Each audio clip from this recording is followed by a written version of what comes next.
Das quintas-feiras que é possível pela presença aqui do Ricardo Brasil, a quem começo por cumprimentar. Bom dia, bem-vindo. Olá, bom dia, muito bom dia a todos. Não será um bom dia para quem seja vítima daquilo que vamos falar hoje. O tema para hoje tem a ver com maus tratos, com abusos e também com adoção, não é verdade? Sim, e é verdade. Hoje, sendo o Dia Mundial da Adoção, achámos interessante falar um bocadinho sobre maus tratos e abusos, porque são muito constantes e presentes na nossa sociedade ainda hoje em dia. Há alguns mais camuflados do que outros, mas é importante realçarmos e percebermos que neste caso a criança tem direitos e tem o direito de ser bem cuidada e de ser feliz, e para isso precisa de práticas parentais congruentes com o seu desenvolvimento pessoal, como é óbvio. Claro, eu, por exemplo, tenho conhecimentos na vida prática de pessoas que adotam crianças enquanto elas têm a doçura da infância, é uma coisa, mas quando começam os problemas da adolescência, aí a coisa pode ser mais complicada. Bom, obviamente que o desenvolvimento infantil e por consequência a entrada na adolescência é sempre um desafio para qualquer pai, seja para aquele mais instruído, para aquele com menos instrução ou com mais dificuldades. O importante é que acima de tudo haja amor, e havendo amor vão haver boas práticas parentais, com certeza, e lá está, as relações interpessoais devem ter na sua base respeito, integridade, mas sobretudo amor, e qualquer criança que receba amor irá crescer de uma forma saudável. Infelizmente há crianças que não estão em fases de desenvolvimento com condições para que tenham a melhor conjuntura possível para crescerem, não é? E aí é que entramos nos maus tratos na criança, e aqui dividimos os maus tratos em dois tipos de maus tratos físicos e emocionais. E dentro dos maus tratos físicos e emocionais vamos abordar os maus tratos físicos ativos, os maus tratos físicos passivos, os maus tratos emocionais ativos e os maus tratos emocionais passivos. Porque muitas das vezes associamos só os maus tratos ao bater, etc. Mas há N tipos de maus tratos que podem fazer com que a criança não tenha as condições para ter um desenvolvimento adequado ou para poder atingir o seu melhor potencial, não é? E aí poder vir a adoecer, aliás, psicologicamente nesta altura ou mais tarde mesmo, com alguns traumas que possa ficar e algumas coisas menos bem resolvidas. E aqui até podemos ir à velha história, porque antigamente era assim, atualmente é assado.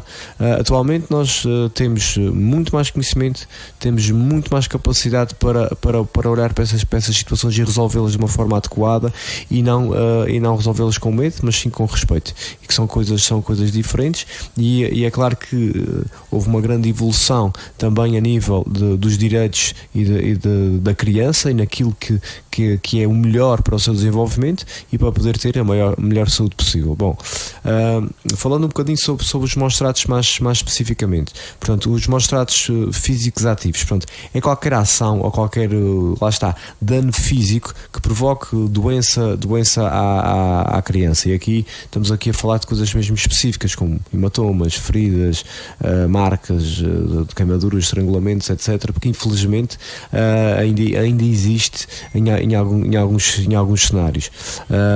Pronto, dentro dos maus tratos físicos também incluímos o abuso sexual, que é uma das coisas que é uma chaga. Que existe sempre muita atenção e existe sempre muita prevenção, contudo, ainda existe, não é?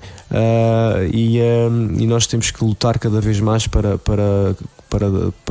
acabar com situações de maus tratos físicos deste género também. Detectando-as com antecedência, não é? Claro que sim, pronto. O maltrato físico ativo caracterizado por um abuso sexual é obviamente qualquer tipo de contacto sexual que a criança possa ter com outro adulto, até com outra criança de idade mais velha, porque também às vezes acontece. E é claro que aqui há vários indicadores que temos que estar também atentos, como a exposição dos órgãos sexuais ou carícias de natureza sexual, ou a relação mesmo propriamente dita com cúpula ou sem cúpula, com outra pessoa. Pronto, a exploração sexual hoje em dia também é muito presente ou pode estar muito presente nessas situações por intermédio das tecnologias, e ouvimos falar de muitas situações de exposição na internet, telemóvel, etc., vídeos. Eu lembro-me que, enquanto membro da CPCJ, já há muitos anos atrás, ainda nem havia grande parte destas facilidades de tecnologias. Os telemóveis eram mais rudimentares, que havia vídeos de striptease gravados, outros persuadidos e ali com ameaças, etc. E portanto isso é muito, muito presente. Volta e meia ouvimos falar de alguma jovem que está a ser ameaçada porque há uma imagem que a comprometeu, de alguma jovem, ou de algum jovem de algum rapaz também pode acontecer. E portanto são situações que temos cada vez que ter mais cuidado, mesmo os próprios jovens, porque nós estamos aqui a falar de uma população que tem acesso a tecnologias com um grande alcance, não é? Com idades que ainda não têm o juízo crítico totalmente consolidado a nível neuropsicológico, não é? Esse a nível problema. neuronal. E portanto estamos aqui a falar de miúdos que têm telemóveis com N lá está, funcionalidades, não é? Entre elas os vídeos, a internet e o partilhar, e que se calhar não têm o juízo crítico para tomar algumas decisões ou para ter a melhor racionalidade naquela dificuldade de gestão emocional e comportamental. E portanto é aqui também um alerta que lança aqui aos pais, porque quando dão um telemóvel para uma criança com idades precoces, também, ou quando essa criança tem acesso à internet com esse telemóvel, não sabem o perigo em que essa criança pode estar devido à falta de maturidade emocional na gestão da resolução de problemas, de conflitos ou mesmo emocional. E portanto temos aqui um problema grande hoje em dia para gerir, que é exatamente este, e que é muito frequente: as imagens, as fotografias, os vídeos que circulam depois nessas situações. Bom, passando aqui para a parte do maltrato físico passivo, e aqui temos uma coisa que também é fácil de acontecer, que é a negligência, ou seja, o não fazer, a não satisfação temporal ou permanente, digamos assim, das necessidades básicas que a criança tem que ter satisfeitas, não é? Por qualquer membro do familiar ou com quem a criança viva, etc. E portanto aí temos a malnutrição, vestuário desadequado, não congruente com as estações, ou falta de higiene, faltar às consultas médicas ou às vacinas, etc. E são tudo considerados maus-tratos físicos passivos. E lá está, este tipo de tipologia que estou aqui a falar é a tipologia que está na Comissão de Proteção de Crianças e Jovens a nível nacional, e portanto foi uma tipologia também abordada na própria Comissão a nível de formação a vários equipamentos de infância, e que foi dada aqui na ilha também, e que ainda é dada também, portanto formação a vários colégios e escolas para estarem mais atentos aqui a algum tipo de tipologias, digamos assim, porque é importante quem nos possa estar a ouvir, professores, educadores, etc., que às vezes têm dificuldade, e isto aqui digo com experiência pessoal de alguns educadores que me abordaram, que têm auxiliares em informações que já dei, que têm dificuldade em sinalizar determinado jovem por possível suspeita de maus tratos, porque pensam que depois se calhar vai ser pior para o jovem, ou têm medo de represálias. E portanto a gente tem que ter em atenção uma coisa: nós temos o dever e é crime se não o fizermos. E portanto eu acho que isso é importante realçarmos isso. Assistimos ao maltrato e não o sinalizarmos, estamos a cometer um crime. E é isso que é importante nós percebermos. Mas aqui quando também sinalizamos, temos algum tipo de proteção contra esses a sinalização poderá sempre ser feita de forma anónima para salvaguardar quem sinaliza. E acho que isso aqui é importante também de realçar. Bom, passando aqui para os maus-tratos emocionais. Claro que os maus-tratos emocionais ativos são as agressões intencionais por parte dos pais ou de familiares, ou se quisermos aqui abranger isto para as relações de casal também. Às vezes uma palavra magoa muito mais do que um ato físico.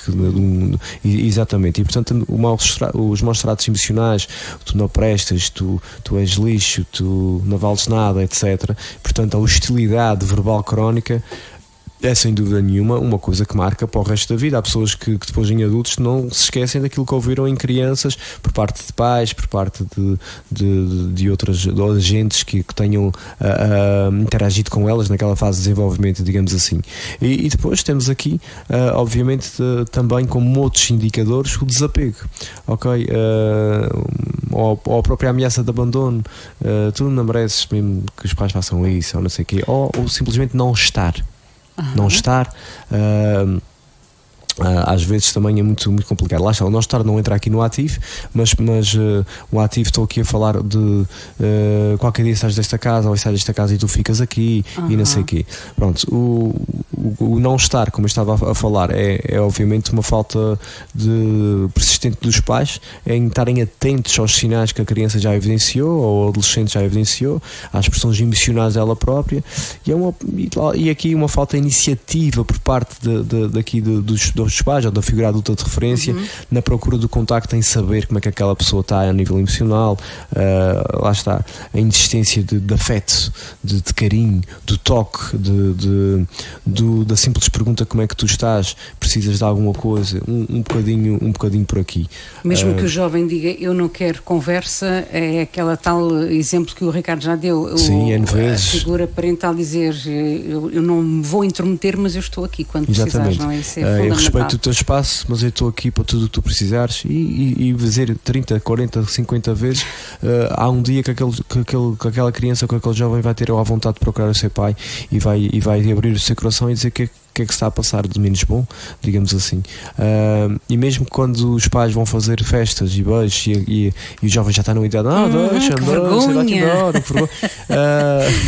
no fundo, se não o fizerem, é pior do que o fazerem. E é claro que a criança acaba sempre por valorizar que o pai está lá e que gosta e que quer dar este tipo de afeto, que é mesmo assim. Sim.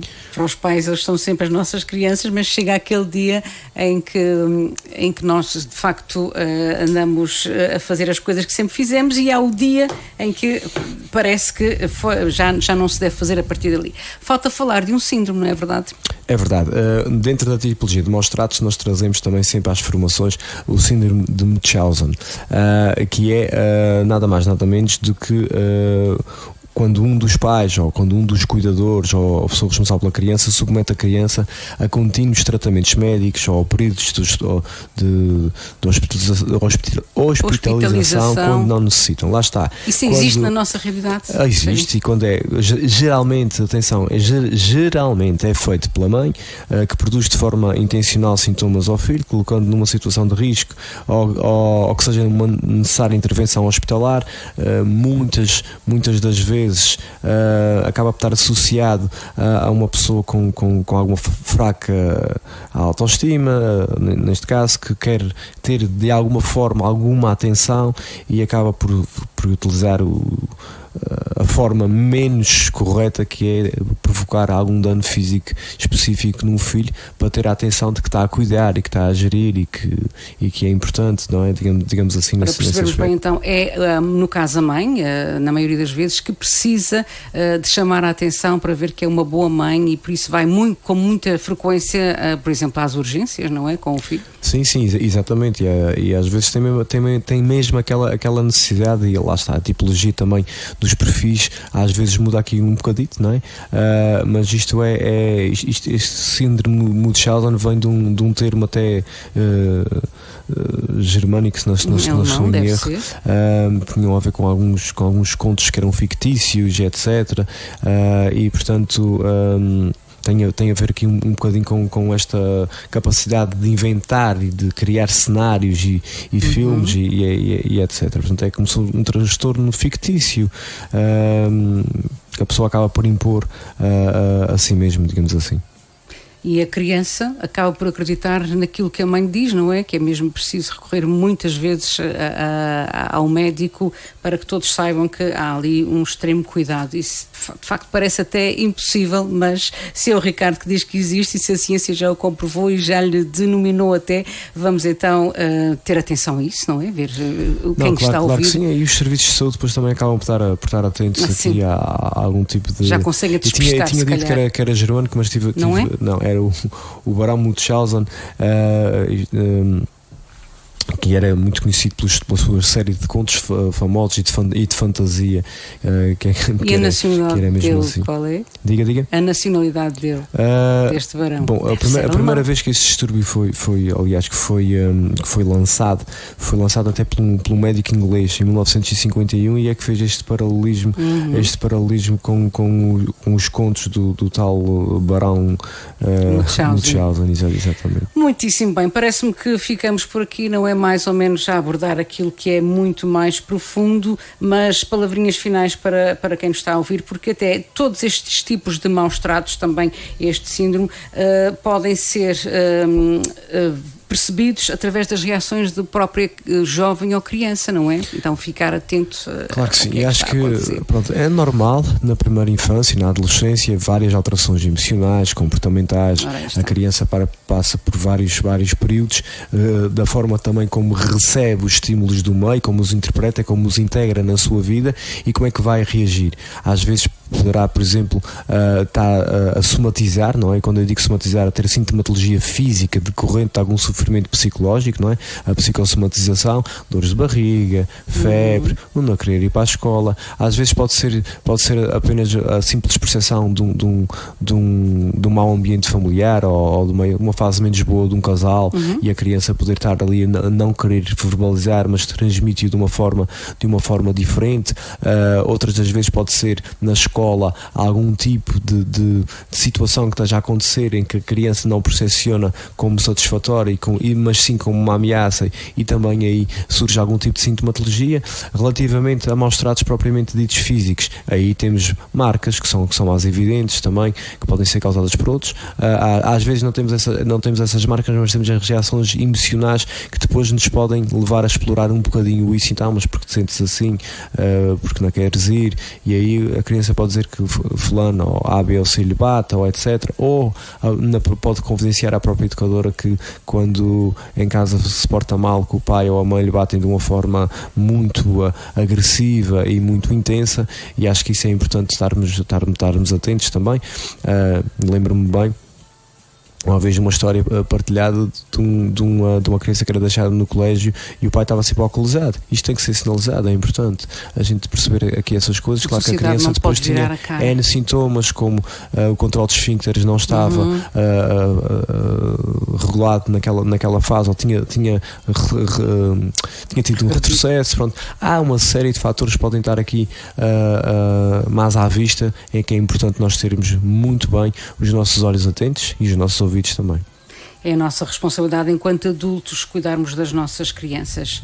Muito obrigada por hoje. Teremos novas oportunidades daqui de hoje a 8 dias a próxima. Claro que sim, muito obrigada. E a quem nos possa estar a ouvir, sempre realçar que nós temos obrigações sociais e temos deveres como cidadãos também nesse tipo de situações para as sinalizar.